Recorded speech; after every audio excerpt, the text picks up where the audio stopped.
ভারত কেন চুরি ছাড়া ম্যাচ জিততে পারে না? এবার তো তারা শুধু চুরি নয়, সরাসরি ডাকাতি করে ম্যাচ জিতল। তবে একের পর এক এমন ডাকাতি করে ম্যাচ জিতলেও ভারত পার পেয়ে যায় কিভাবে? আইসিসির প্রধান এবং কর্তা এই মুহূর্তে জয় শাহ। এই জয় শাহর শিকড় সম্পর্কে যদি আমরা জানি, তাহলে কিন্তু আমরা বুঝতে পারবো যে ভারত কিভাবে আইসিসিকে ব্যবহার করে এমন অন্যায় সুযোগ সুবিধাগুলো পায়। ভারতের স্বরাষ্ট্রমন্ত্রী অমিত শাহ, তিনি বিজেপির প্রধান, শুধু তাই নয়, অত্যন্ত প্রভাবশালী একজন ব্যক্তিত্ব। আর তার ছেলে জয় শাহ, তাহলে অবশ্যই অমিত শাহের প্রভাবকে কাজে লাগিয়েই জয় শাহ আইসিসিকে নিজের হাতে রেখেছে। তবে এবার যেন জয় শাহর পতন ঘণ্টা বেজে গেল। জয় শাহ বাংলাদেশের সাথে অন্যায় করে, এমনকি পাকিস্তানের সাথে অন্যায় করার মাধ্যমেও বাংলাদেশকে যেভাবে কৌশলে আইসিসিকে ব্যবহার করে বিশ্বকাপ থেকে বয়কট করেছিল, সেই জায়গায় এবার তাদের পতন ঘণ্টা বেজে যাচ্ছে।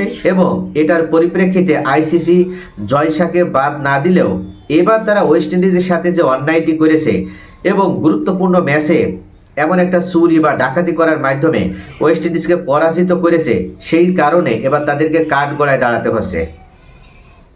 এবার আর বাংলাদেশ নয়, সরাসরি ভারতের পেছনে, এই জয় শাহর পেছনে পাকিস্তান নেমে পড়েছে। পাকিস্তান ক্রিকেট বোর্ডের প্রধান মহসিন নাকভি, তিনি ঘোষণা দিয়েছেন ওয়েস্ট ইন্ডিজের সাথে যেটা হয়েছে, বিশেষ করে শিমরন হেটমায়ারের সাথে যেটা হয়েছে, সেটা চরম অন্যায় হয়েছে। ওয়েস্ট ইন্ডিজ দলের কোচ ড্যারেন সামি, তিনি নিজেও স্বীকার করেছে যে ভারত খুব ভালোভাবেই জানে যে আমাদের এই মুহূর্তে সবথেকে ফর্মে থাকা ব্যাটসম্যান শিমরন হেটমায়ার, তাকে যে কোনো কৌশলে আউট করতে হবে।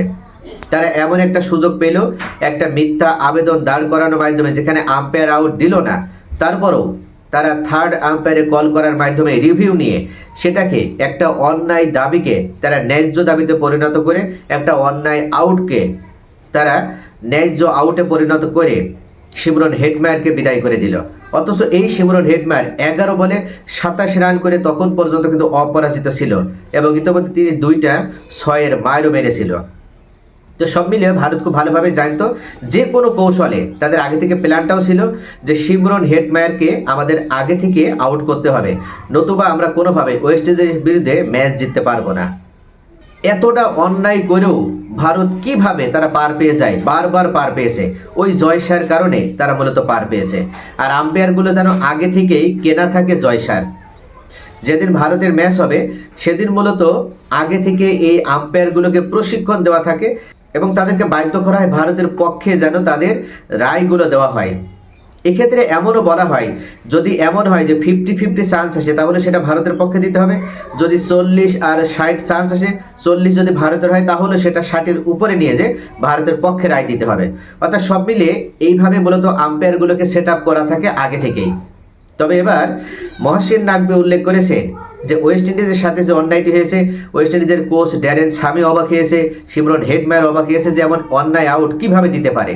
এবার তারা প্রতিবাদ জানিয়েছে এবং সেই প্রতিবাদের পক্ষে অবস্থান ব্যক্ত করার মাধ্যমে পাকিস্তান এবার সরাসরি আন্তর্জাতিক আদালতে যাচ্ছে।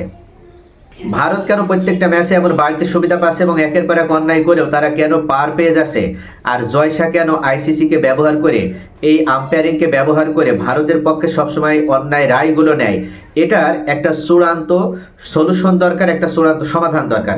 এমনও হতে পারে যে মহসিন নাকভির এই দাবির কারণে জয় শাহর পতন ঘটতে যাচ্ছে এবং তার মেয়াদ শেষ হওয়ার পূর্বেই জয় শাহর হয়তোবা পদত্যাগ করতে হতে পারে। তো সব মিলে এই মুহূর্তে ভারত চরমভাবে একটা সিপার ভিতরে পড়ে গেল। ওয়েস্ট ইন্ডিজের সাথে যে বাসা মরার ম্যাচটি ছিল, সেই ম্যাচে তারা কোনোভাবেই পারতো না যদি শিমরন হেটমায়ারের সাথে ওই অন্যায় আউটটা না হতো। শিমরন হেটমায়ার আরও কিছুক্ষণ ক্রিজে থাকা মানে ওয়েস্ট ইন্ডিজের রান 220 প্লাস হয়ে যেত। এমনিতেই ওয়েস্ট ইন্ডিজে 195 রান করেছিল, সেই রান করতে যে যদি সঞ্জু স্যামসন এই অতি মানবীয় ইনিংসটা না খেলতো, তাহলে কোনোভাবে ভারত জিততে পারতো না।